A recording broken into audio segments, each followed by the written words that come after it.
अस्सलाम वालेकुम। हम यहाँ पर मौजूद है IMI और खिदमत इंसानियत के कैंप फ्री मेडिकल कैंप की साइट पर। यहाँ पर हमारे पास बेशतर किस्म के डॉक्टर्स मौजूद हैं जो यहाँ पर मरीज़ों का मुफ्त इलाज करते जा रहे हैं। यहाँ पर लोग आ रहे हैं और अपना जो है मुआयना करवा रहे हैं, तिब्बी मुआयना करवा रहे हैं। यहाँ पर फ्री ब्लड टेस्ट की भी सहूलत मौजूद है। माहिर डॉक्टर जैसे डायबिटोलॉजिस्ट हैं और नेफ्रोलॉजिस्ट हैं, साइकोलॉजिस्ट हैं, डायबिटीज़ के जो पेशेंट्स होते हैं उनके लिए डॉक्टर मौजूद हैं। आइए हम देखते हैं यहाँ पर क्या क्या सहूलतें मौजूद है हमारे पास। सही है, तो ये हमारे पास मेल रिसेप्शन है। यहाँ पर सब आकर अपनी रजिस्ट्रेशन करवा रहे हैं सारे मरीज़, ताकि वो आगे प्रोसीड कर सके। और इसी साइड पर हमारे पास फ़ीमेल रजिस्ट्रेशन काउंटर भी मौजूद है। रजिस्ट्रेशन काउंटर स्पेशली बनाया गया है ताकि ख़वातीन अपने मसाइल आकर यहाँ पर रजिस्टर करवा सकें और आगे अपने डॉक्टर के पास जा सकें। ठीक है, यहाँ पर मरीज़ आकर सबसे पहले अपना हाइट और वेट चेक करवा रहे हैं। उसके बाद आगे वाइटल्स के कॉर्नर पर आकर ब्लड प्रेशर चेक हो रहा है, इनके BP जो चेक होते हैं। उसके बाद आगे चलते जाते हैं। अच्छा, यहाँ पर हम मौजूद है डॉक्टर साइमा के साथ। ये एंडोक्राइनोलॉजिस्ट हैं जिनकी स्पेशलिटी जो है वो डायबिटीज़ के पेशेंट्स को ही देखती है। तो वो आप अपना बताना चाहेंगी कि आपका यहाँ पर एक्सपीरियंस कैसा रहा और आप यहाँ पर किस तरीके के मरीज़ों का सामना करती हुई आ रही हैं? अस्सलाम वालेकुम। मैं यहाँ पे जो मेजॉरिटी है पेशेंट देख रही हूँ वो डायबिटीज़, अनकंट्रोल डायबिटीज़ के साथ हैं। और ज़ाहिर मोस्ट ऑफ द पीपल को ख़तरा होता है कि जी वो समझते हैं शुगर ठीक चल रही है फिर वो कॉम्प्लिकेशंस के साथ लैंड कर रहे होते हैं। तो मेजॉरिटी जो मैं पेशेंट्स की देख रही हूँ वो अनकंट्रोल डायबिटिक हैं और बहुत सारे उनको गलत फहमियाँ हैं शुगर की मैनेजमेंट के हवाले से, स्पेशली ग़िज़ाई परहेज़ का, लाइफस्टाइल मॉडिफिकेशन में क्या करना है, वज़न की क्या अहमियत है, कोलेस्ट्रॉल का टेस्ट करवाना है नहीं करवाना है, क्रिएटिनिन मतलब जो बाकी शुगर जो मुतासर होती है आँख के पर्दे के हवाले से, तो उन्हें पेचीदगियों का इतना आइडिया भी नहीं है और फिर वो उससे बहुत सारी कन्फ्यूजन का शिकार हैं। ठीक है। अच्छा, आप कोई तजवीज़ देना चाहेंगे कि इस कैंप को मज़ीद बेहतर बनाया जा सकता है किसी तरीके से? मेरा ख्याल में कि अगर पहले से रजिस्ट्रेशन करवा ली जाए कि जी ये पेशेंट्स हैं जो कि एंडोक्राइन के PCOS के बहुत मैं एक्सपेक्ट कर रही थी कि शायद PCOS के पेशेंट मुझे ठीक ठाक मिले, लेकिन मैं देख रही हूँ अनकंट्रोल डायबिटीज़ ही मुझे मेजॉरिटी में मिली है। तो आई थिंक अगर पहले से रजिस्ट्रेशन करवा ली जाए और पहले से हो जाए कि जी ये फील्ड के डॉक्टर आएंगे तो ये चीज़ों के लिए अगर पहले से हो जाए तो थोड़ा फ़िल्टर हो जाएंगे तो पेशेंट्स के लिए भी ईजी होगा। कुछ पेशेंट्स आके पूछ रहे थे कि जी ऑर्थो वाले कहाँ हैं या डेंटिस्ट कहाँ बैठे हुए, तो ज़ाहिर है वो कैंप्स में आमतौर पर हो जाती है ऐसी प्रॉब्लम। बट आई थिंक कि अगर रजिस्ट्रेशन पहले से 1-2 दिन पहले ही प्लान हो जाए कि जी ये फ़िल्टर कर लिया हमने, तो शायद it will be more beneficial for the people. Thank you. ठीक है, बहुत बहुत शुक्रिया आपका। ठीक है, अब अगले डॉक्टर हमारे पास साइकोलॉजिस्ट हैं, डॉक्टर सैयद ताहिर काज़मी। तो हम उनसे पूछना चाहेंगे कि यहाँ पर लोगों को कितनी साइकोलॉजी के बारे में अवेयरनेस है। जैसे मरीज़ बाकी जगहों पर हमें रश नज़र आ रहा है, तो यहाँ पर इतना रश क्यों नहीं है, क्यों इतनी अवेयरनेस की कमी है? अस्सलाम वालेकुम। सबसे पहला रीज़न मैं ये देना चाहूँगा कि यहाँ पे अवेयरनेस ना होने की वजह ये है कि हमारे इन्वायरमेंट में इस बारे में कोई बात नहीं करता। अगर हम साइकोलॉजी के बारे में बात करें तो हमारे घर में, हमारे पड़ोस में, हमारे बिल्कुल इर्द गिर्द जो भी माहौल है, यहाँ पे साइकोलॉजी के बारे में कोई भी रिकमेंडेशन नहीं देता। हमें ख़ुद आइडिया नहीं होते काफ़ी बार कि हम साइकोलॉजी में किस हवाले से बात करें या किस हवाले से किसी को शेयरिंग करें। तो अगर यही कंसिडरेशन हम देखें कि हमारे इंस्टीट्यूट हो गए, हमारे जितने भी इदारे हो गए, हमें रेकमेंड नहीं करते। तो अगर फॉर एग्ज़ाम्पल आपको पता ही नहीं है कि साइकोलॉजी क्या है, तो आप कैसे आइडिया लगाएंगे कि आपकी जो इश्यूज़ हैं वो साइकोलॉजी बेस्ड हैं। तो इसलिए आइडिया ही नहीं होगा तो फिर आप डायरेक्ट साइकोलॉजिस्ट के पास कैसे जाओगे। तो मेन रीज़न ये है। ठीक है, तो आपका ये कहना है कि यहाँ पर लोगों को अवेयरनेस ही नहीं है मेनली साइकोलॉजी के बारे में, जिस वजह से बहुत सारी मुश्किलात वो वैसे ही अपनी ज़िंदगी में फ़ेस करें कि उनको अवेयरनेस ही नहीं है। ठीक है, थैंक यू, बहुत शुक्रिया आपका। अच्छा, हमारे पास यहाँ नेफ्रोलॉजिस्ट मौजूद हैं जो हमारे पास किडनी के मरीज़ होते हैं, उनके लिए एक डॉक्टर मौजूद है, डॉक्टर सैयद काशिफ। आपसे हम पूछना चाहेंगे कि यहाँ पर कैंप में किस किस तरीके के मरीज़ आ रहे हैं जिनको शायद ये पता भी नहीं कि उन्हें किडनी का इशू है या जो भी है, तो क्या सजेशन देना चाहेंगे आप उनको? जी, बहुत शुक्रिया। जी, यहाँ जो मरीज़ ज़्यादातर आ रहे हैं उसमें 2 तरह के मरीज़ हमारे पास ज़्यादातर देखने को मिल रहे हैं। एक गुर्दे की पथरी जिनको है, और इसके अलावा वो मरीज़ जिनको शुगर है और उनके गुर्दे पे शुगर के असरात शुरू हो चुके हैं, लेकिन अभी उनको इसका इल्म नहीं है। तो ये जो पॉपुलेशन होती है ना, जिनको गुर्दे पे शुगर के असरात शुरू हो चुके हैं और उनको इल्म नहीं है, ये बहुत ही ज़रूरी इम्पॉर्टेंट पॉपुलेशन होती है, क्योंकि इनको अगर इस वक्त हम शुगर संभाल लेंगे, गुर्दे को संभाल लेंगे, तो किडनी बहुत बड़े डैमेज से बच जाएगी। अच्छा, इसके अलावा आप इस पूरे जो ग्रैंड क्लिनिक जो सेटअप हुआ है पूरा, इसके बारे में आप क्या सजेशन देना चाहेंगे? सजेशन तो नहीं है, मतलब मैं तारीफ़ ही करना चाहूँगा कि बहुत अच्छा इंतज़ाम किया है और बहुत कम ऐसा होता है कि मुझे लगा कि मेरे गुर्दे के मरीज़ को हार्ट का कोई इशू है, तो बहुत कम ऐसा होता है कि मैं एक इशारे से उसको अपने बराबर में भेज दूँ। तो ये एक बहुत बड़ी नेमत है यहाँ के लोगों के लिए और सारी कम्युनिटी के लोगों के लिए। तो लोगों को चाहिए इसको अवेल करें और इससे ज़्यादा से ज़्यादा फ़ायदा उठाएँ। थैंक यू डॉक्टर साहब, आपको बहुत शुक्रिया। अच्छा, यहाँ हमारे पास जो सबसे ज़्यादा रश नज़र आ रहा है वो एक काउंटर है जो आंखों का काउंटर है। यहाँ पर आंखों से मुताल्लिक जो बीमारियाँ हैं वो इसी वजह से सबसे ज़्यादा है क्योंकि हमारे दौर में जो मोबाइल स्क्रीन और कंप्यूटर स्क्रीन और लैपटॉप और टैब वगैरह जो हम यूज़ करते हैं उस वजह से हमारे आँखों के मर्ज़ बहुत ज़्यादा बढ़ते जा रहे हैं। तो ये रश इस बात की गवाही भी दे रहा है कि हमारी आँखें कितनी तबाह होने और हमें कितनी ज़्यादा इस चीज़ को अवॉइड करने की ज़रूरत है।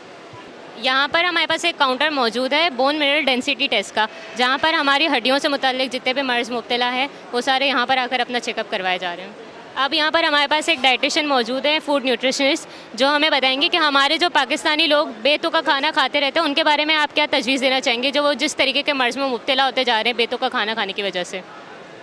अस्सलाम वालेकुम, thank you for asking the question. असल में बेटा मसला ये है कि जो इतने यहाँ पर लोग आए उन सब की डाइटरी हैबिट्स इतनी ख़राब हैं, ज़्यादातर फास्ट फूड और जंक फूड की तरफ है जिसमें ग़िज़ाइयत नहीं मौजूद होती। तो हमारे इस प्लेटफॉर्म से हम ये चाह रहे थे कि हम लोगों को हेल्दी ईटिंग हैबिट्स के बारे में बताएं और ये बताएं कि कैसे अच्छी ग़िज़ा वो हासिल कर सकते हैं नॉर्मल मील प्लान से। मतलब ज़रूरी नहीं है कि आप महंगी महंगी चीज़ें खाएं, लेकिन घर में पकी हुई चीज़ को ज़्यादा इम्पोर्टेंस दें। अब देखा जाए तो जंक फूड के कंजम्पशन में चिप्स, प्रोसेस्ड मीट, प्रोसेस्ड हर चीज़ें, डब्बे पैक, कलरफुल थैलियाँ। अब चिप्स ही को देख लीजिए, 20 रुपए का एक चिप्स का पैकेट आता है। अगर हम उसकी जगह पे बच्चों को और फैमिली मेम्बर को उस 20 रुपए की बजाय हम एक सेब दे दें या एक बनाना कट करके दे दें तो वो नेचुरल भी हो जाएगा, उसके साथ विटामिन्स भी आ जाएंगे और वो भी कवर हो जाएगा। सेकंड पॉइंट जो मैं बात करना चाहूँगी कि हम लोग सब्जियाँ और दालें और फ्रूट्स बहुत कम खाते हैं। मतलब हर खाने के अंदर हमें चाहिए थोड़ी सी पकी हुई सब्ज़ी हो और थोड़ी सी सलाद के तौर पे मौजूद हो। चिकनाई का इस्तेमाल हम कम से कम करें और ज़रूरी नहीं है कि हम हर खाने में सिर्फ चिकन खाएं, कभी बीफ खा लें, कभी मटन खा लें, कभी फ़िश यूज़ कर लें, सो दैट आपको हर किस्म की प्रोटीन्स मिलने लग जाएं। Thank you. अब यही उम्मीद कर सकते हैं कि लोग आपकी बातों को समझें भी, खाली शिकायतें ना लेकर आए यहाँ पर। आपको एक और बात बताऊंगी, हमारे यहाँ ना गर्मी के मौसम में ट्रेंड बढ़ गया है कि मशरूबात ज़्यादा यूज़ करते हैं, जैसे जूसेस के डब्बे हो गए या कोल्ड ड्रिंक्स हो गए। तो यहाँ पे स्पेशली मैं पॉइंट आउट करना चाहूँगी कि घर की बनी हुई स्कंज बीन, पतली लस्सी छाछ वाली, या कैरी का जूस या फालसे का घर में बना हुआ juice is much healthier than those डब्बे के जूसेस। तो कोशिश ये करनी चाहिए कि हम जंक चीज़ें, सिंप्लीफाइड चीज़ें, प्रोसेस चीज़ों से बचें और अपनी लाइफस्टाइल के अंदर कुछ फ़िज़िकल एक्टिविटी जो कि ओपन एयर में और सनलाइट में ज़रूर हो। Thank you so much doctor साहब। अच्छा, यहाँ पर हमारे पास जो काउंटर मौजूद है वो न्यूरोलॉजिस्ट का है, जो ज़्यादातर जो दिमाग से जुड़ी हुई नसें होती हैं ना, उनसे उनका ताल्लुक़ होता है और जो मरीज़ इस बीमारी में मुब्तला होते हैं वो इस काउंटर पर आकर अपने मर्ज़ की मुआयना करवा रहे हैं। तो यहाँ हमारे पास एक फ़ीमेल डेंटिस्ट मौजूद है, हम उनसे पूछना चाहेंगे कि सुबह से अब तक आपके पास जितने मरीज़ आ चुके हैं उनके पास ज़्यादातर क्या कंप्लेन थी? सो मेनली जो पेशेंट्स हमारे पास आए हैं उन्हें स्केलिंग की ज़रूरत है। जिंजवाइटिस बहुत ज़्यादा है हमारे पेशेंट्स में क्योंकि हम जनरली ओरल हाइजीन का ख्याल नहीं रख सकते हैं। इसके अलावा कुछ एक्सट्रैक्शंस हैं, रूट कनाल्स हैं, जनरल प्रोसीजर्स हैं, but I think we still need a lot of awareness in dental. कोई सजेशन देना चाहेंगे इनको कि अपना खुद से ख्याल किस तरीके से रख सकते हैं? एब्सोल्युटली। देखिए हमारे यहाँ ये इतना आम नहीं है, but if we look at the foreign countries 6 महीने में एक दफ़ा डेंटल ट्रीटमेंट या डेंटिस्ट को विज़िट करना लाजमी होता है, जो कि हम नॉर्मली नहीं करते। तो I would recommend the patients के एटलीस्ट 6 मंथ्स में एक दफ़ा डेंटिस्ट को अपने विज़िट ज़रूर करें ताकि वो एग्जामिनेशन करके आपको बता सकें कि क्या ट्रीटमेंट की ज़रूरत है। Thank you so much. अच्छा, ये फिलबॉटमी का सेक्शन है जहाँ पर फ्री मेडिकल टेस्टिंग वगैरह हो रही है। ब्लड टेस्टिंग अगर किसी ने करवानी फ्री तो वो इस टाइम में आकर अपनी ब्लड टेस्टिंग करवा सकता था। हम इनसे पूछते हैं कि यहाँ पर ये कौन कौन से टेस्ट जो हैं वो फराहम कर रहे हैं। अस्सलाम वालेकुम जी, हमारे पास शुगर के टेस्ट अवेलेबल हैं, ब्लड से रिलेटेड जितने भी रूटीन टेस्ट हैं वो सब अवेलेबल हैं। जिगर के हवाले से, गुर्दों के हवाले से, तिल्ली के हवाले से, मैदे के हवाले से, और जो बुखार वगैरह होता है, टाइफाइड, मलेरिया, इनके हवाले से टेस्ट अवेलेबल हैं। जी शुक्रिया आपका। यहाँ पर हमारे पास मैनेजमेंट टीम से डॉक्टर नूर मौजूद है, उनसे हम पूछना चाहेंगे वो कल से लगी पड़ी हैं इस कैंप के मैनेजमेंट में, तो किस किस मुश्किलात का आपको सामना करना पड़ा इस कैंप के ऑर्गेनाइजेशन में? जी बिल्कुल, सिर्फ कल से नहीं, हम तकरीबन जो है 1 हफ्ते से लगे हुए हैं इस कैंप में। डिफरेंट स्पेशलिटीज़ के डॉक्टर अरेंज करना, फिर वेन्यू अरेंज करना, फिर मेडिसिन अरेंज करना, तो काफ़ी मुश्किलात का सामना करना पड़ा। वो तो करना पड़ता ही है ऐसे कैंप्स में, लेकिन ज़ाहिर है पेशेंट्स हैं आजकल के जिस तरह से इकोनॉमिकल हालात हैं, तो सबको ही ज़रूरत होती है मेडिकल मशवरे के भी और मेडिसिन की भी। तो इस तरह के कैंप मुझे लगता है कि लगने चाहिए और लगते रहने चाहिए आगे भी। अच्छा, अपनी टीम के बारे में कोई सजेशन देना चाहेंगे कि क्या ख़राबी है, किधर इम्प्रूवमेंट की नीड है आपको? अच्छा देखिए, मुझे यहाँ पे ज्वाइन किए ना बहुत ज़्यादा दिन नहीं हुए, मेरे ख्याल से मेरा फर्स्ट कैंप था ये यहाँ पे, इतना मेगा जो था, तो डिसिप्लिन थोड़ा सा आउट हुआ है, मैनेजमेंट सही नहीं रही है कि पेशेंट्स का जो है नंबरिंग सही नहीं हुई है, नंबरिंग साथ नहीं आया। मेरे ख्याल से वॉलंटियर थोड़े और होते जो ट्रैफिकिंग सही कर लेते ना, तो और ज़्यादा ये अच्छा डिसिप्लिन रह जाता है ये इवेंट। और अच्छा, ये बताना चाहेंगी कि सुबह से यहाँ पर अब तक कितने मरीज़ आप लोग देख चुके हैं या कितने मरीज़ यहाँ पर आ चुके हैं? ठीक है, मेरी मालूमात के मुताबिक अब तक 500 प्लस हम पेशेंट्स हैं ना यहाँ पे देख चुके हैं, उनको मेडिसिन दे चुके हैं और डिफरेंट सर्विसेज प्रोवाइड कर चुके हैं, इंक्लूडिंग फिजिशियन क्लिनिक हो गया, कार्डियोलॉजी हो गया, डायबिटोलॉजी हो गया, बहुत सारे लैब टेस्ट भी हमने यहाँ पे फ्री ऑफ कॉस्ट किए हैं, डेंटल सर्विसेज भी दी और फिजियोथेरेपिस्ट भी थे। बहुत बहुत शुक्रिया आपका। यहाँ हमारे पास इस कैंप की फार्मेसी मौजूद है, जहाँ पर हमें नज़र आया कि हर शोबे से जो है डॉक्टर आया हुआ है, हर शोबे का स्पेशलिस्ट बैठा हुआ है, चाहे वो दिल का हो, किडनी का हो, आँखों का हो। ये पहली बार हमें इस तरीके का कैंप नज़र में आया है। तो फार्मेसी में क्या इतना सारा मौजूद है सामान कि आप हर किसी शोबे से मुताल्लिक दवाइयाँ लोगों को दे सके, और क्या वो वाकई में मुफ्त हैं जैसे सुनने में आया है? बिस्मिल्लाहिर्रहमानिर्रहीम। ये फ़र्स्ट टाइम नहीं, हम अल्हम्दुलिल्लाह पहले से भी करते रहें और कोशिश यही है हमारी कि ज़्यादा से ज़्यादा जितने लोगों को हम फैसिलिटेट कर सकें। यहाँ पे ये फ़र्स्ट टाइम हुआ है बोजानी हॉल में कि इतने सारे डॉक्टर्स की रेंज जो है हमारे पास मिली है। अदरवाइज़ हम स्किन और जर्नल, डायबिटिक और कार्डिक के डॉक्टर्स को लेके चलते हैं।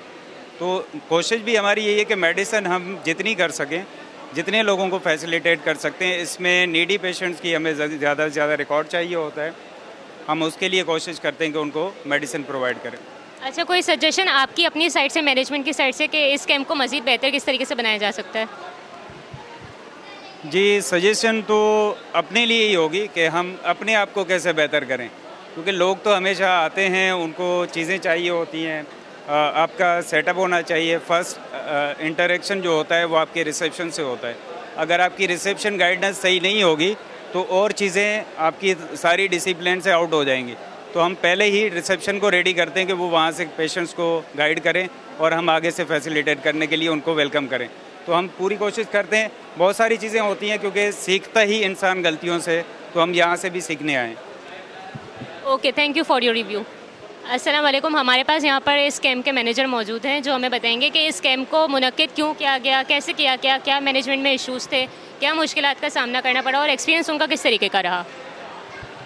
बिस्मिल्लाहिर्रहमानिर्रहीम। कैंप का असल मकसद जो है, इस महंगाई के दौर में लोगों को ये बेनिफिट हो कि जो इतनी महंगी OPDs है और जिस तरह की अभी आपको पता है महंगाई बढ़ी हुई है, लोगों के लिए इस वक्त मेडिसिन करना बड़ा मुश्किल है, इलाज कराना बड़ा मुश्किल है। तो अल्हम्दुलिल्लाह ये हमारा तीसरे महीने का ये 3rd कैंप था जो, और ये पिछले कैंप से बहुत बड़ा एक मेगा कैंप हमने लगाया था जिसमें माशाल्लाह से 500 प्लस पेशेंट्स माशाल्लाह यहाँ पे ट्रीट हुए हैं और हमारे यहाँ पे 10 से 12 डॉक्टर्स हमारे पास जो थे अलग अलग डिजीज़ के हवाले से अवेलेबल थे। अल्हम्दुलिल्लाह मैं बहुत शुक्रगुजार हूँ IMI की टीम का। हमारी टीम जो ऑर्गेनाइजेशन खिदमत इंसानियत की तरफ से हमने ऑर्गेनाइज़ किया और हमारे लोगों ने यहाँ पे भरपूर सपोर्ट किया और अल्हम्दुलिल्लाह किसी ऐसी कोई मुश्किलात हमें नहीं हुई और इंशाल्लाह फ्यूचर में भी आगे इस तरह के हम कैंप ज़रूर लगाएंगे और आप लोगों की सपोर्ट से इंशाल्लाह आगे बढ़ेंगे। और ये एक बहुत ज़रूरी प्रोजेक्ट है जो इस वक्त इंसानियत के लिए खिदमत करने के लिए बहुत ज़रूरी है। अस्सलाम वालेकुम। तो जी, आप यहाँ पर अपने मेडिकल कैंप्स की साइट पर विज़िट कर चुके हैं, बहुत सारे डॉक्टर से मिले होंगे, तो आप यहाँ पर कोई सजेशन देना चाहेंगे या आपका एक्सपीरियंस कैसा रहा, आप कुछ बताना चाहेंगे? एक्सपीरियंस बहुत अच्छा। मैं बेसिकली आया था कि यहाँ आने से अपनापन लगता है कि कमेटी वाला हमको अपना समझ गए। बाकी ऐसे बड़ा अच्छा लगा, लोग एक्टिव हैं तो खुशी हुई। अच्छा, कोई सजेशन आपके पास नहीं है कि इस कैंप को मज़ीद बेहतर किस तरीके से बनाया जा सकता है? मोर डॉक्टर्स और स्पेशलाइज्ड डॉक्टर्स, खाली जनरल फिजिशियन और खाली हार्ट से नहीं काम करते, ज़्यादा स्पेशलाइज करना चाहिए। अच्छा, आपको लगता है कि इस तरह की नौइयत के जो है और मज़ीद कैंप्स होने चाहिए यहाँ पर, सिर्फ सोल्जर बाज़ार में तो और भी जगहों पर लगना चाहिए इसे? बिल्कुल बिल्कुल, डेफिनेट ज़्यादा होने चाहिए और हर जगह होना चाहिए। अस्सलाम वालेकुम जी, यहाँ पर जो मेडिकल कैंप लगा है इसके बारे में आप कोई सजेशन देना चाहेंगे कि आपका खुद का एक्सपीरियंस कैसा रहा और यहाँ पर क्या मज़ीद इम्प्रूवमेंट होनी चाहिए थी? सबसे पहले मैं खिदमत इंसानियत, जिन लोगों ने ये प्रोग्राम रखा है उनका मैं शुक्रिया अदा करता हूँ और इनका मैं बहुत शुक्रगुजार हूँ कि इन लोगों ने इतने अवाम की खिदमत की और पूरा गरीबों की खिदमत की है, पूरा इंसानियत की खिदमत की है। और सबसे ज़्यादा जो है ना इनकी मैं शुक्रगुजार हूँ कि इन लोगों ने बहुत अच्छा काम किया और इंसानियत वाले काम की है। आइंदा भी इन लोगों को जो है ना इस तरह खिदमत करने की अल्लाह ताला तौफीक दे। यहाँ पर हमारे पास एक खातून मौजूद है जिनसे हम पूछना चाहेंगे कि वो यहाँ पर उनका खुद का एक्सपीरियंस किस तरीके का रहा और क्या सजेशन देना चाहेंगे वो इस कैंप के बारे में। अस्सलाम वालेकुम, बहुत अच्छा कैंप है और मज़ीद आगे भी लगना चाहिए, बस शुक्रिया।